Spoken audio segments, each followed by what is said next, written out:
तो आज का फिर हम लेक्चर स्टार्ट करते हैं और आज हम आपको पढ़ाएंगे grams law of diffusion. Grams law of diffusion हम आपको पढ़ाएंगे जनाब वाला।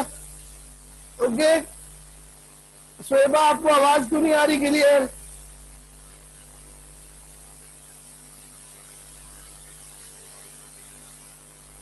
बेटा मोहिउद्दीन, काफी हद तक ये लॉज जो है वॉइस का चार्ज का काफी कैसे होते करते हैं।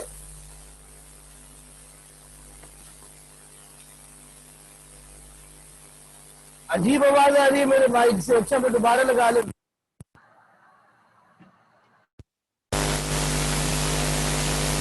देखो बेटा, आप आवाज देखो, ठीक हो गई?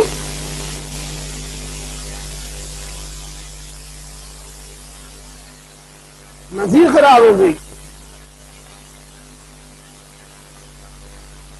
हेलो हेलो हेलो जी, आवाज देखिए आप लोगों को क्लियर हो रही है नहीं हो रही है? अब बताइए, आवाज ठीक है जी? अब हाँ? बेटा तो बस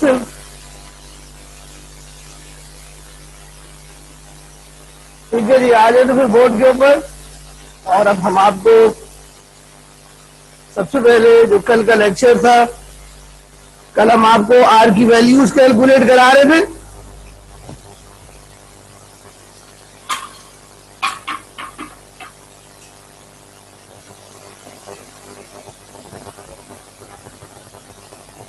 कैलकुलेशन ऑफ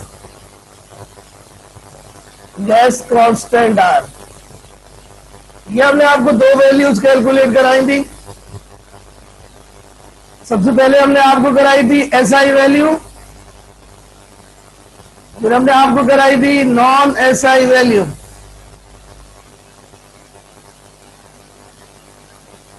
एसआई वैल्यू आई थी 8.31 joule mole inverse kelvin inverse, और नॉन एसआई वैल्यू थी 0.0821 ATM DM cube mole inverse kelvin inverse. एक वैल्यू और निकाली है, तो आप देखिएगा R in calories. R in calories बच्चों, चूंकि आर जो है प्यारे बच्चों पीवी अपॉन एनआरटी है, और पीवी जो होता है वो वर्क को शो करता है, और वर्क का जो यूनिट है वो एनर्जी का यूनिट होता है, इसलिए आर में भी एनर्जी के यूनिट्स आएंगे। असल में हमारा नॉन एसआई नहीं करवाया, वो भी करा देता हूं बेटा।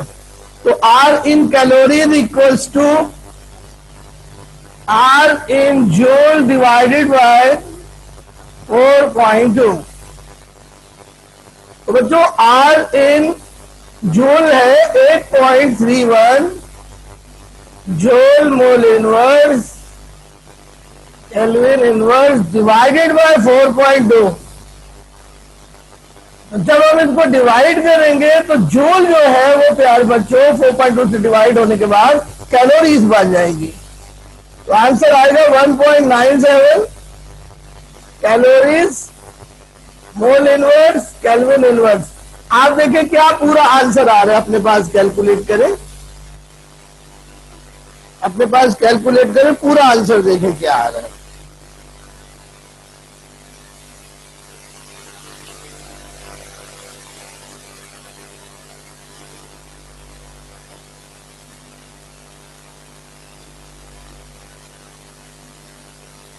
जल्दी से कैलकुलेट करें, देखें 1.987 कंप्लीट आंसर आ रहा हो।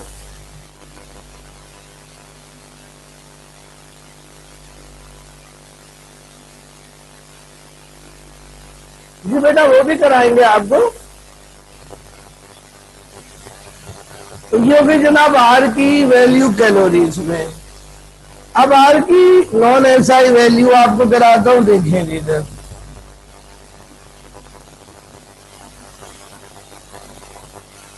आर अब हम आपको निकाल के दिखा रहे हैं, R in ATM DM cube.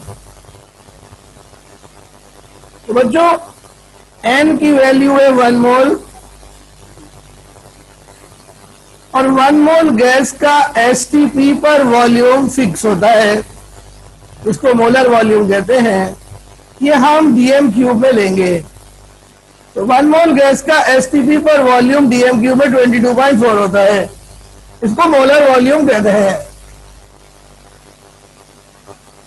हम सारी वैल्यू नॉन एसआई लेंगे। बच्चों स्टैंडर्ड टेम्परेचर 273 केल्विन होता है और स्टैंडर्ड प्रेशर 1 एटीएम होता है।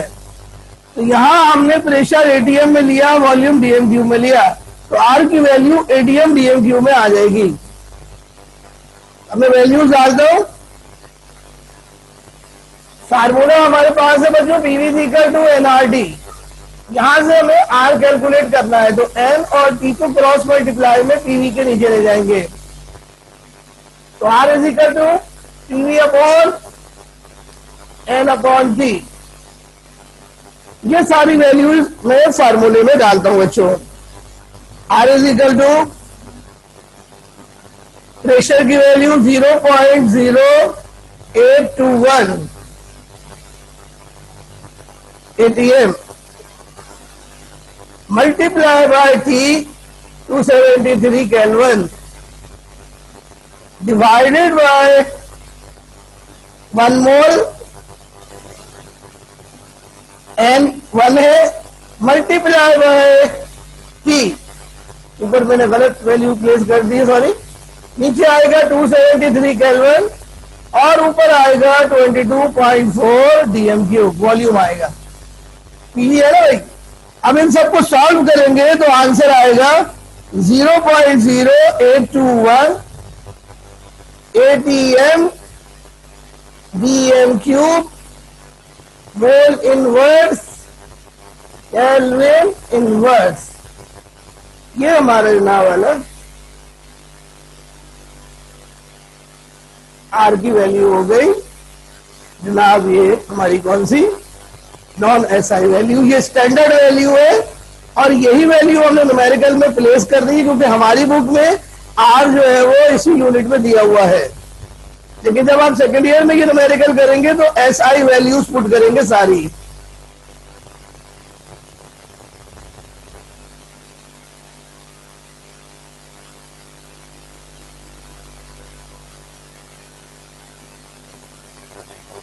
वो मैंने प्रेशर गलत पुट कर दिया, सॉरी, थैंक यू। ये मैंने 1 पुट करना है प्रेशर, यहां से ये प्रेशर मैंने पुट कर दिया 1। Thank you Mohiuddin, thank you. मैंने गलती से प्लेस कर दिया था, आर की वैल्यू डाल दी थी मैंने। तो बच्चों ये हमारे सामने आपका कंप्लीट लेक्चर हो गया जनरल गैस इक्वेशन का। इसके न्यूमेरिकल्स आप लोगों ने किए।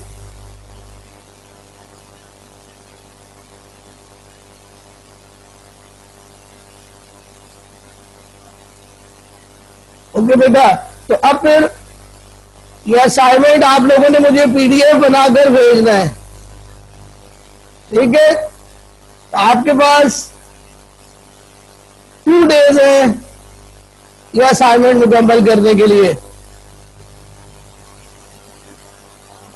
और अब बच्चों मैं आपको पढ़ाने जा रहा हूं इस चैप्टर का सबसे इंपॉर्टेंट टॉपिक, जो कंफर्म है जी आपका लॉन्ग क्वेश्चन आएगा।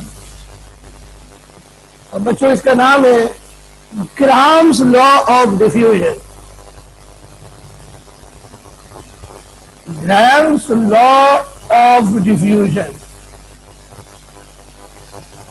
बच्चों सबसे पहले इस लॉ को समझना है आपने, तो आपको सबसे पहले समझना पड़ेगा डिफ्यूजन क्या होता है।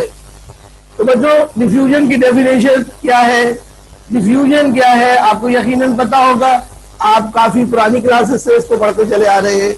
बच्चों डिफ्यूजन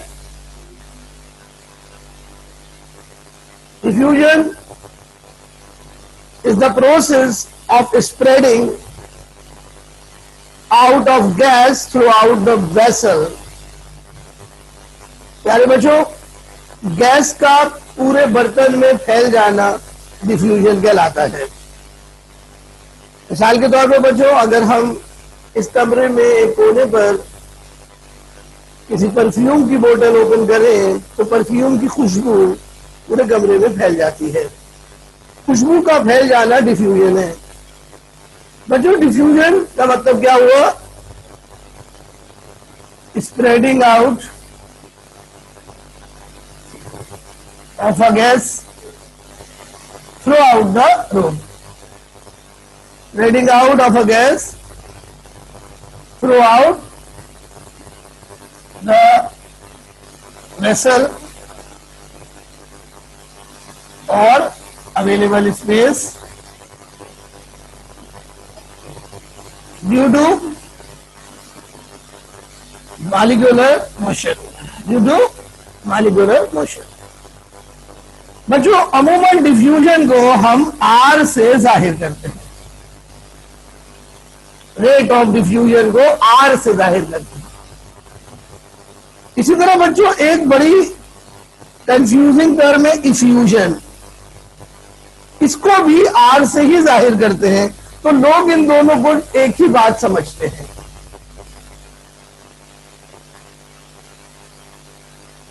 लेकिन इन दोनों में फर्क होता है। फर्क सुन लीजिए।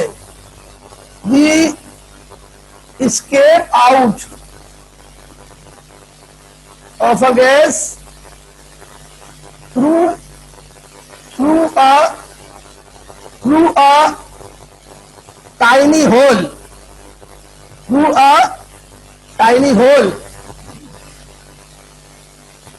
वन बाय वन without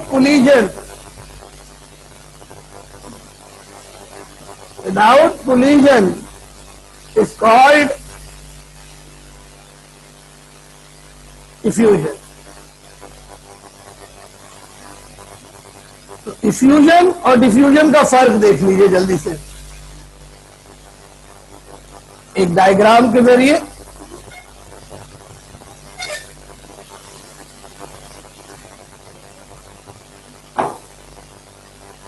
देखिए गौर से,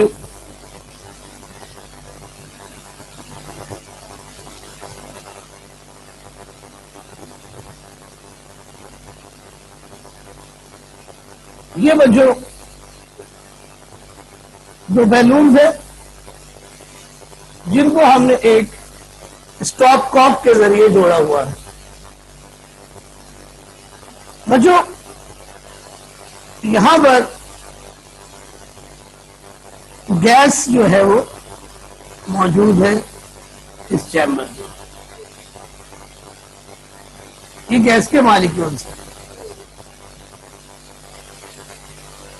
तो बच्चों, अगर मैं इसको की को स्टॉप कॉक को खोल दूं तो ये गैस के मॉलिक्यूल्स यहां आएंगे और इस चैम्बर में भी बच्चों गैस मौजूद है।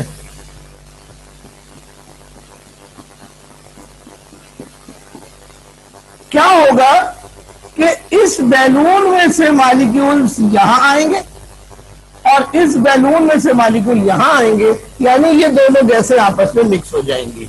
किस तरीके से? देखिए कि ये काले वाले मॉलिक्यूल यहां आ जाएंगे, थोड़े नीले वाले मॉलिक्यूल यहां चले जाएंगे।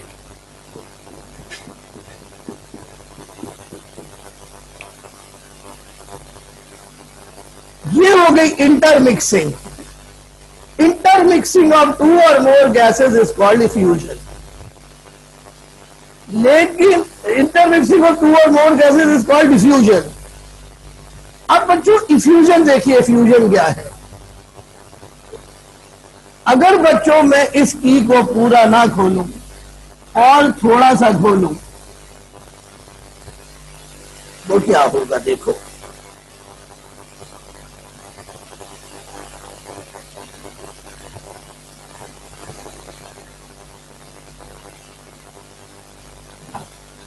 बच्चों, इस बैलून में कोई गैस नहीं है, गैस सिर्फ यहां पर है।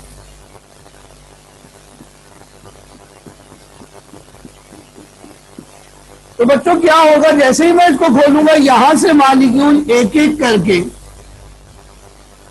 इस चैम्बर में आ जाएंगे, यानी लीक कर जाएंगे इसमें से दूसरे चैम्बर में, यानी हाई प्रेशर से लो प्रेशर, या फिर एक्चुअली तो यहां प्रेशर 0 है, तो ये प्यारे बच्चों जगह वैक्यूम हो गई। तो हाई प्रेशर से लो प्रेशर या वैक्यूम में गैस का लीक कर जाना इज कॉल्ड इफ्यूजन। बच्चों इफ्यूजन भी मॉलिक्यूलर मोशन की वजह से है, क्योंकि मॉलिक्यूल हरकत कर रहे हैं, इसलिए वो एक जगह से दूसरी जगह शिफ्ट हो जाएंगे अगर बीच में बारीक हो जाए।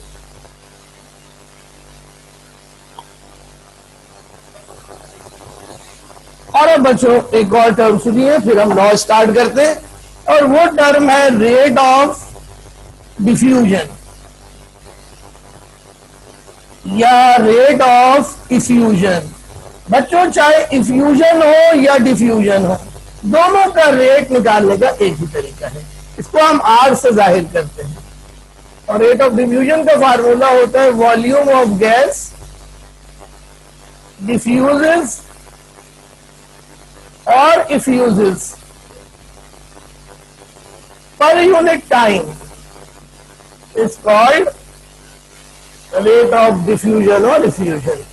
तो बच्चों फार्मूला बनेगा R is equal to V upon T, ये रेट ऑफ डिफ्यूजन का फार्मूला बनेगा, यानी गैस के फैलने की रफ्तार। और जो फार्मूला रेट ऑफ डिफ्यूजन का है वही फार्मूला रेट ऑफ इफ्यूजन का है। तो बच्चों अगर फर्ज करें हमारे पास दो गैसेस हो ए और बी, हमारे पास टू गैसेस है, एक है जी गैस ए और दूसरी गैस है गैस बी। तो दोनों का रेट ऑफ डिफ्यूजन कैसे निकालेंगे, R A is equal to and R B is equal to. अब आप मुझे फार्मूला बताइए चैट में कि क्या आपका आंसर है। आर ए किसके बराबर होगा,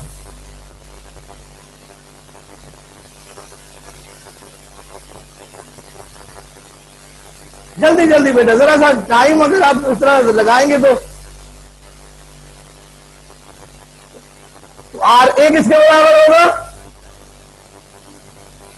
वी ए अपॉन सी ए, और आर बी किसके बराबर होगा, V B upon C B. Is it clear?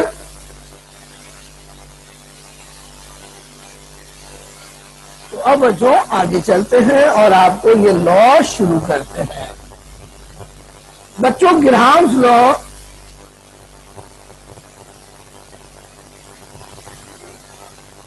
किन वेरिएबल्स को डील करता है? बच्चों ग्राम्स लॉ दो वेरिएबल्स को डील करता है। पहला वेरिएबल है रेट ऑफ डिफ्यूजन और इफ्यूजन, इसका सिंबल होता है आर। और दूसरी चीज जिसको ग्राम्स लॉ डील करता है वो है डेंसिटी और मोलर मास और इसका सिंबल होता है डी या फिर एम। तो जब ग्राम्स लॉ स्टडी करेंगे तो बाकी जितने वेरिएबल्स हैं उनको कांस्टेंट रखेंगे। तो बच्चों दो चीजें कांस्टेंट रखी जाएंगी। पहली चीज प्रेशर और दूसरी चीज टेम्परेचर। जी जनाब, यहां तक समझ में आ रहा है आप लोगों को? अब मैं इसका स्टेटमेंट बताने जा रहा हूं। लॉ अब शुरू होने जा रहे हैं। तो आप मुझे बताएं कि रेट ऑफ डिफ्यूजन और गैस डेंसिटी में क्या रिलेशन आपके ख्याल में होगा, डायरेक्ट या इनडायरेक्ट?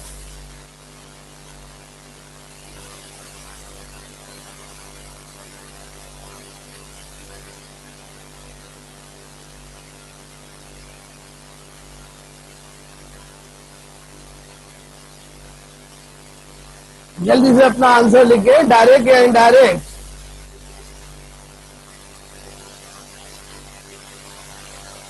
जी सही आप लोगों का। नहीं आमना, यू आर रॉन्ग। अभी फजील आदि है, यू आर राइट। अब बच्चों मैं आपको इसका मैथमेटिकल स्टेटमेंट बता रहा हूं, देखें गौर से। लेकिन स्टेटमेंट जो है उसी में हम इसका फार्मूला ड्राइव करेंगे। तो बच्चों, according to Graham's law,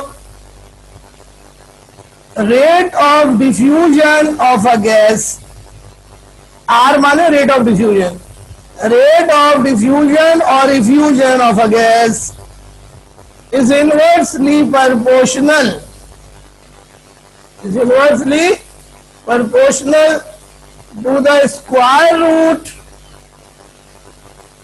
to the square root of the density of the gas or molar mass of the gas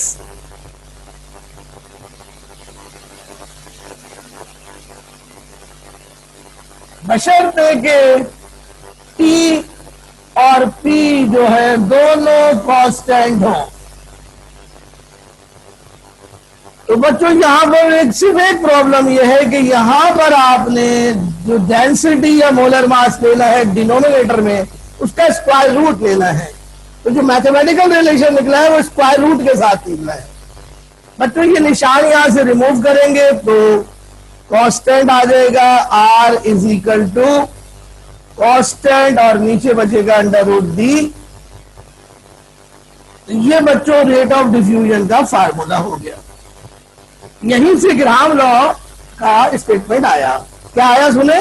rate of diffusion और effusion of a gas is inversely proportional to the square root of its density or molar mass under constant condition of temperature and pressure। तो दूसरा formula यहां पर बनेगा R is equal to K upon under root M, where K is called proportionality constant। K is called proportionality constant, its value is different for different gases, its value is different for different gases।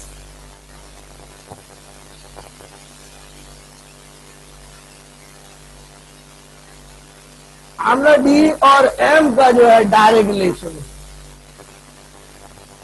D और M दोनों में direct relation है। तो अगर maths का ये rule है, अगर दो वेरिएबल डायरेक्टली रिलेटेड हो तो आप उनको रिप्लेस कर सकते हैं। तो मैंने यहाँ डी की जगह एम भी रख दिया, इस तरीके से भी समझ लें।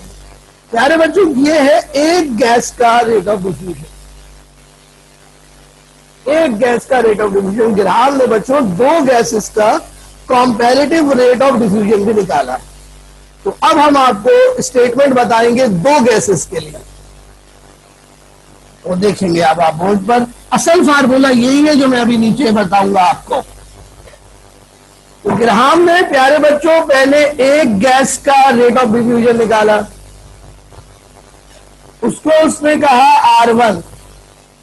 तो दूसरी गैस का रेट ऑफ डिफ्यूजन निकाला R2, और उन दोनों गैसों का रेट ऑफ डिफ्यूजन कंपेयर कर लिया, यानी R1 को डिवाइड कर दिया R2 से। तो बच्चों R1 जब डिवाइड होगा R2 से तो जो टर्म बनेगी उसे कहेंगे कंपैरेटिव रेट ऑफ डिफ्यूजन। और बच्चों जो कंपैरेटिव रेट ऑफ डिफ्यूजन होता है वही इफ्यूजन भी होता है। तो दोनों आप लिखेंगे, आपकी मर्जी है, दोनों लिखे एक लिखे, लेकिन मेरे ज्यादा दोनों लिखने चाहिए। तो ग्राहम लॉ ने R1 अपॉन R2 भी कैलकुलेट किया, यानी comparative rate of diffusion of two gases calculate किया। किस तरह किया आइए देखें। फर्ज करें हमारे पास दो गैसेस हैं, 1 और 2, तो गैस 1 का रेट ऑफ डिफ्यूजन निकालेंगे। R1 is inversely proportional to square root of its density at constant temperature and pressure, Tp equals to constant. Similarly, R1 is equal to, ये साइन ऑफ प्रोपोर्शनैलिटी रिमूव करेंगे, constant of proportionality आ जाएगा, तो ये R1 का formula बन गया, K/√D1। अब हम इसी तरीके से R2 कैलकुलेट करेंगे। R2 is inversely proportional to square root of its density P/R constant. तो बच्चों यहां से प्रोपोर्शनैलिटी साइन रिमूव होगा, तो R2 is equal to K/√D2। This is equation number 1 and this is equation number 2। नीचे नजर नहीं आ रहा है, मैं ठीक कर देता हूं। ये बच्चों हमारे पास हो गया R1, ये हो गया R2। अब R1 को डिवाइड करेंगे R2 से,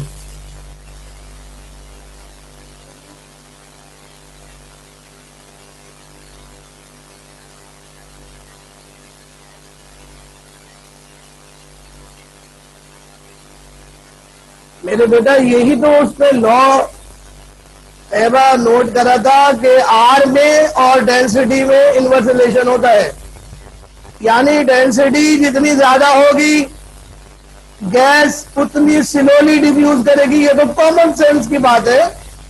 लाइटर चीज जो होती है वो तेजी से डिफ्यूज करती है, ये भी बताना है मैंने आपको। लाइटर गैस तेजी से डिफ्यूज करेगी, जो चीज लाइटर होगी उसकी वेलोसिटी ज्यादा होगी। अब बच्चों में इन दोनों रेट्स को कंपेयर करता हूं।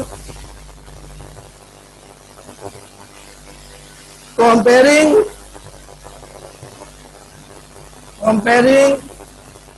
The two rates. तो R1 को डिवाइड कर रहा हूं R2 से। R1 किसके बराबर है? K/√D1 divided by K/√D2। K से K कैंसिल हो गया। अब ये वाला जो D2 है ये यहां ऊपर आ जाएगा, तो फार्मूला बनेगा R1/R2 is equal to D2/D1। दो स्क्वायर रूट है, उसको मैं एक ही कर लेता हूं, और ये है जनाब ग्राम्स लॉ का फार्मूला। अब यहां देखिए R1 का D1 से इनवर्स रिलेशन है, R2 का D2 से इनवर्स रिलेशन है, तो यहां से ग्राम लॉ का दूसरा स्टेटमेंट आ जाएगा। ग्राम लॉ का दूसरा स्टेटमेंट आ जाएगा। स्टेटमेंट क्या बनेगा कि comparative rates of diffusion of two gases are inversely proportional to their densities, are inversely proportional to the square roots of their densities under constant temperature and pressure। लेकिन बच्चों density की जगह हम molar mass भी रख सकते हैं। कैसे? आइए आपको दिखाते हैं।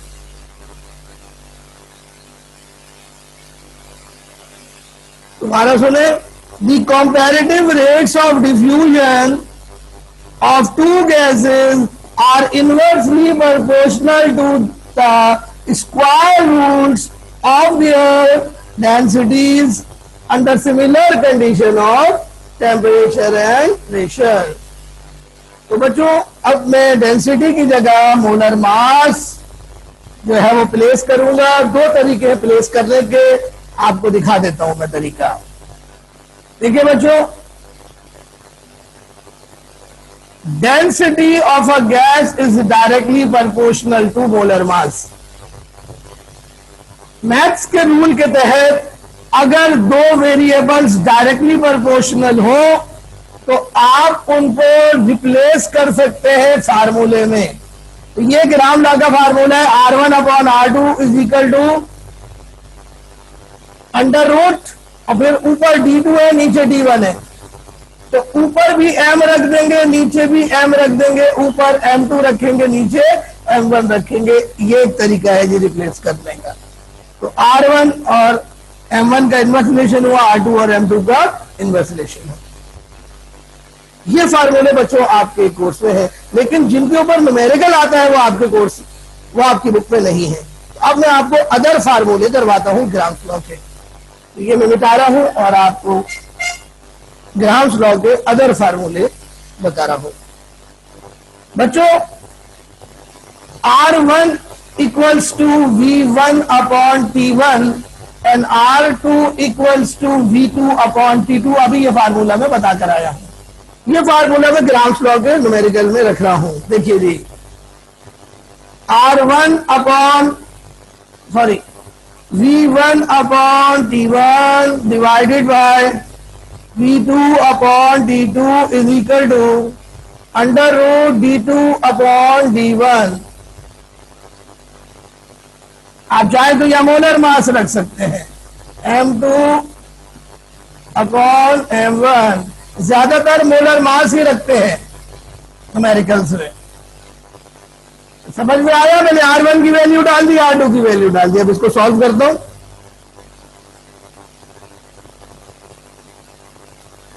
तो V1 upon T1 as it is रहेगा, T2 ऊपर चला जाएगा, V2 नीचे रहेगा।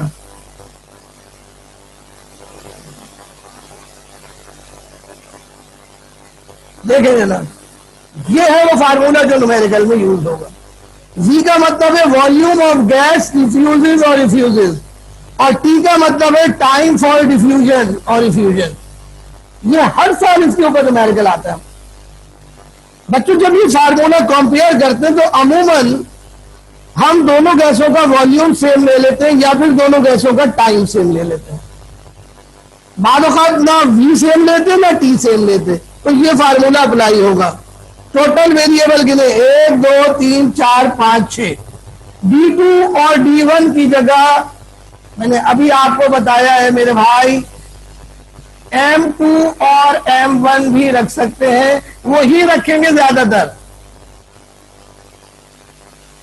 और बच्चों, अब एक और इनके 2 फार्मूले और देख लीजिए और बस यहीं पे हमारा लेक्चर खत्म हो जाएगा। फिर आज कल आपने इसके न्यूमेरिकल करने होंगे। बच्चों, अगर V1 और V2 को मैं सेम ले लूं, if V1 equals to V2, तो यहां से V1 और V2 कैंसिल हो गया, तो फार्मूला बनेगा T2 upon T1 is equal to under root D2 upon D1 और M2 अपॉन M1। यहां पर आप देखें T2 का D के साथ डायरेक्ट रिलेशन है, T1 का D1 के साथ डायरेक्ट रिलेशन। बाद औक़ात बच्चों हम ये करेंगे कि दोनों गैसों का टाइम जो है वो सेम ले लेंगे, यानी T1 इक्वल्स टू T2। तो फार्मूला क्या बनेगा? V1 upon V2 is equal to under root D2 upon D1। यहां पे बच्चों V1 का D1 से इनवर्स रिलेशन है, V2 का D2 से इनवर्स रिलेशन है। ये टोटल 6 फार्मूले हैं।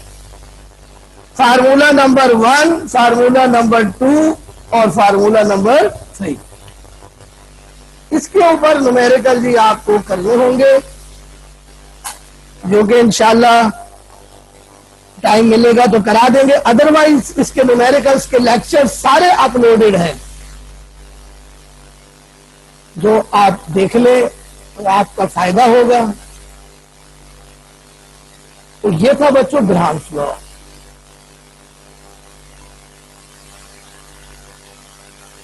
आपको कोई बात पूछनी है तो आप पूछ सकते हैं।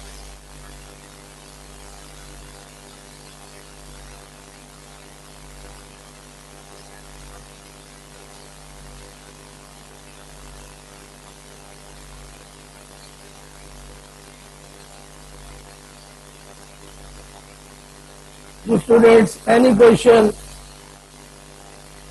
please ask.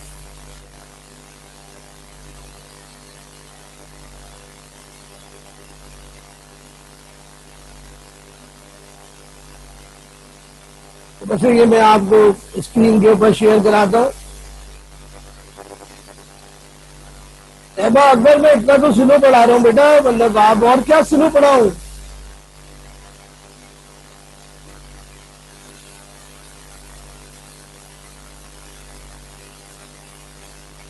आमना डी और एम का रिलेशन क्यों रखा गया, मतलब बेटा रेट ऑफ डिफ्यूजन का ताल्लुक डेंसिटी से होता है।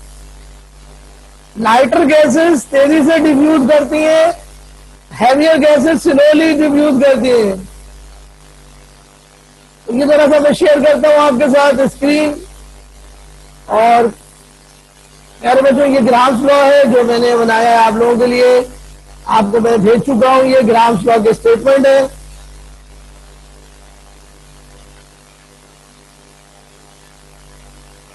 ये आपके सामने बच्चों, ये मैंने आज आपको दिया है पूरा लेक्चर इसके ऊपर। ये देखिए, ये हमने फार्मूला चेंज करा,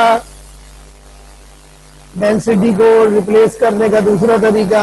और ये फार्मूले बच्चों जो मैंने अभी आपको कराए क्लास में देखिए।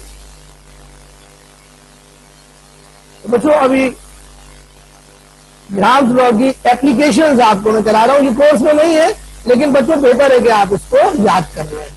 बच्चों ग्राम्स लॉ का पहला फायदा यह है कि ग्राम्स लॉ की मदद से हम मॉलिक्यूलर वेट और गैस की डेंसिटी मालूम कर सकते हैं। इसके अलावा बच्चों ग्राम्स लॉ की मदद से हम कंपैरेटिव रेट्स ऑफ डिफ्यूजन और डिफ्यूजन निकाल सकते हैं। तीसरी बड़ी इंपॉर्टेंट बात यह है कि बच्चों हम ग्राम्स लॉ की मदद से दो गैसेस को आप जो एक दूसरे के साथ मिक्स हो गई हैं उनको सेपरेट कर सकते हैं। इसी तरह बच्चों गैस के आइसोटोप्स भी ग्राम्स लॉ की मदद से सेपरेट किए जा सकते हैं। और इसके अलावा बच्चों जो पॉइजनस गैसेस होती हैं, जो जहरीली गैसेस होती हैं, उनको डाइल्यूट करने के लिए और उनके जहरीले असर को कम से कम करने के लिए भी ग्राम्स लॉ इस्तेमाल किया जाता है। ये ग्राम्स लॉ की 5 एप्लीकेशन है।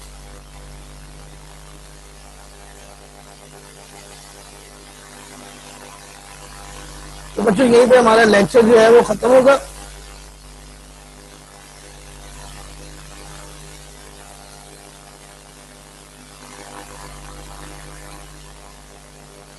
स्टूडेंट्स अगली क्लास में मुलाकात होती है केमिकल बॉन्डिंग की। अल्लाह हाफिज।